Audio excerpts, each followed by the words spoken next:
runs through art. Just a couple of examples, they're all over the place. A complete rip-off, the second installment of the ring cycle, Die Walküre, starts like this.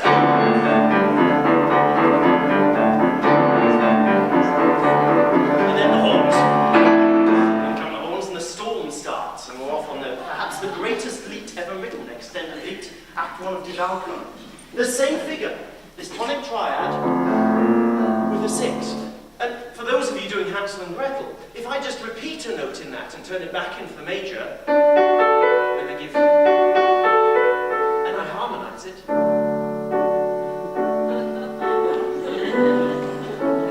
recognize that?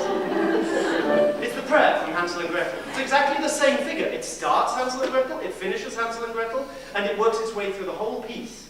These cells are archetypal parts of our culture, our musical culture.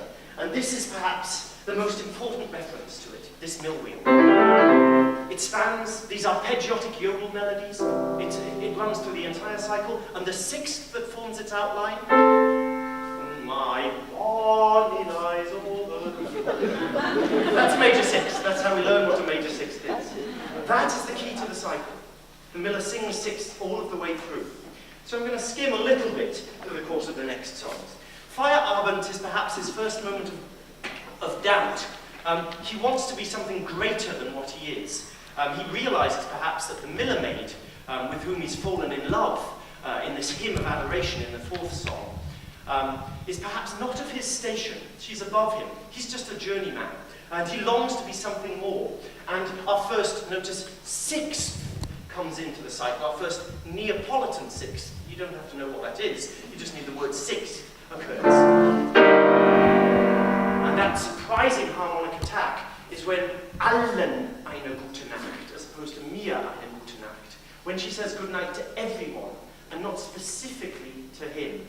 It causes a little crisis. He longs to be more than he is. The sixth song, Die Neugierige, needs very little introduction. You'll recognize the book when it starts flowing. It starts with this question motif. What better way to ask a musical question? And the question he asks is, liebt sie mich? Does she love me? And once you've heard this melody, it's a simple melody based around two chords. But once you've heard it, it's unforgettable. It's the genius of Schubert and the simplicity of Schubert. And the book responds. It tries to respond. It gives him hints that perhaps she doesn't love him, that perhaps something is amiss, but he doesn't notice. This is vital. He doesn't notice the outside world or the voice of the book. The seventh song, Ungeduld, a glorious melody, an outpouring of impatience. The words tumble out of him, starting with this opening sixth. Ich schnitt es gern in aller Linden. He wants to carve his love all over nature. But when he sings his highest note, it's supported with this chord. And he sings it with a tritone. Dein ist mein Herz. So even though he's singing, yours is my heart, it's unstable. And the piano is telling him that. The book is telling him that something is unstable. Now the rest of these songs, up until number 10, are strophic, because he's causing a daydream of love. He lulls you, this repetition. This entire part of the cycle is a simple daydream. And this repetition lulls us into this sense of adoration and adulation that he has of the Miller Maid. Morgengrüß is one of the most deceptively simple songs ever written, and yet one of the most beautiful, ending with a canon between voice, Bruch, and the Miller that revolves around that major sixth. The ninth song, Des Müllers Blumen, is one of the most beautiful songs ever composed. And throughout it, the Bruch and the Miller run in parallel arpeggios, because the Bruch is Des Müllers Freund, is the friend of the Miller. It's a beautiful effect. The 10th song, Tränenregen, is one of the most studied of all Schubert songs. And here he takes the strophic idea and does something really extraordinary with it. You can see the Miller and the Miller Maid sitting on the bank of the brook, and he's looking into the waters of the brook, and he sees the reflection of him and the girl he loves framed in the brook. It's a beautiful image, but it's not what reality is. In fact, this image is so beautiful to him that it causes him to weep. He's quite a romantic little flower, as our Miller. When his tears disturb the surface of the brook, the girl, who's a much simpler being, thinks that it's raining. And she says, I've got to go home, it's raining. She doesn't notice the beauty of the moment. So the real world out here is not the way he wants it to be. But the world in the brook, in nature, and in his head, is perfect. And the way Schubert represents that is in the first three verses are in the major, but the fourth verse, the last verse, plunges into the minor, showing how the real world and its reflection in the minor, the minor reflection of the major verse, are not perhaps the same. They are similar material, but they're carved in a different key. It's an extraordinary, almost creepy musical effect. And our first half ends with the Miller dancing for joy in mine. And he sings this wonderful refrain, Sie ist mein, she is mine. And he wants all of nature to stop with its noise, and he wants only his words to be heard. And this is vital, because it's almost frantic, his energy and his dancing. The refrain of number 7, Dein ist mein Herz, has changed, and he is shutting himself off from the outside world and retreating into his head. And now it's mein, sie ist mein, not dein ist mein Herz. He's starting to close himself off from the outside world. And this is where we realize what Schöne Müllerin is. It's not just a pretty tale about a boy in love.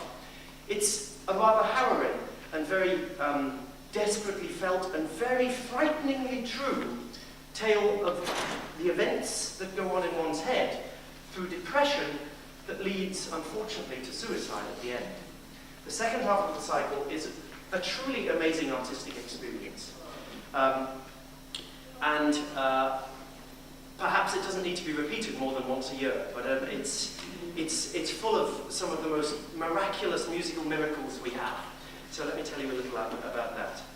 The 12th song, Pauza, is an extraordinary feat. He's trying to represent lack of inspiration.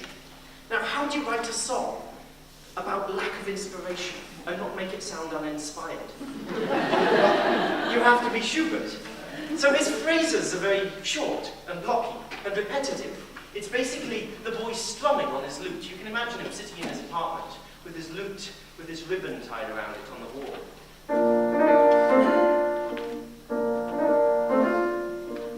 The melody doesn't go very far. There's no inspiration. He's at a low ebb. He's trying to convince himself that this is because he's so in love, but it's not that, and he kind of realizes that. There's this extraordinary feat where Schubert suddenly plunges the song down the whole step without any warning into A flat major. It hangs there, this A flat major, like a foreign intruder on the home key where we started in B flat major at the beginning of the cycle. And he spends the rest of the song trying to pull himself up by his bootstraps back to the original key. And you'll hear the effort in the harmonic twists. And the doubt that the Miller has, he tries to blow away by saying that perhaps this sighing sound that this ribbon is making are really a representation of new, beautiful songs of love to come. But we think they're probably not. They're songs of infinite pain to come. This ribbon is green. He doesn't like the colour green. He's becoming suspicious of the colour green. And with that, there's this odd chord that begins the 13th song, an isolated B flat major chord.